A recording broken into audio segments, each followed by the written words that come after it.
Čau lidi, já jsem Nikola, vedoucí dobrovolnického centra Adra v Plzni a v Klatovech. Právě jsme se potkali na cestě do domova pro seniory, kam vezu pár stovek roušek a ochranných štítů a pomůcek, které vyrábíme s našimi dobrovolníky už několik týdnů, vlastně od začátku celé krize.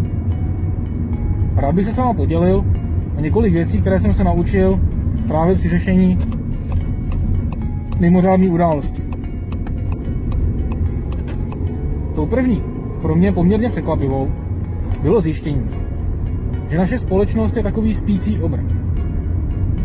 Zdá se letargická a ničeho neschopná. Když ale přijde problém a je potřeba ho nějak řešit, najednou se ten obr probudí, vstane a pustí se do toho. A to v takové míře a s takovou intenzitou, že to je až neuvěřitelné.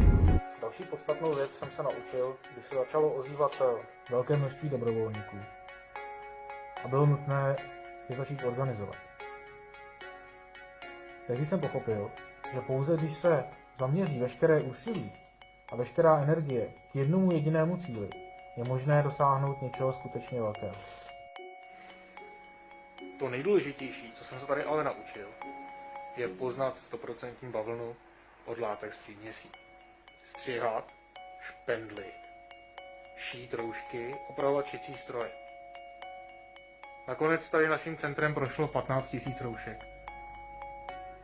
A díky tomu jsem se stal vlastně na roušky odborníkem. Takže teď vím, že i když nenajdeme prostředky na chod dobrovolnického centra, nemusím se bát, co bude dál. Na závěr bych chtěl poděkovat všem, kdo se zapojili a zlomili tak beznaděj, která dosedla v prvních chvílích krize na naší zemi. Nedostatek všeho, kromě problémů, nevěstil nic dobrého. Když jsem se ale začal setkávat s ochotou a odhodláním lidí kolem sebe, a nejen jednotlivců, ale dokonce celých firem nebo obcí, které se zapojily do procesu, zrodila se ve mně naděje a začal jsem chápat obrovskou sílu, která tkví v sounáležitosti a touze pomáhat. Teď už vím, že jako lidé a bližní dokážeme překonat nejednu překážku.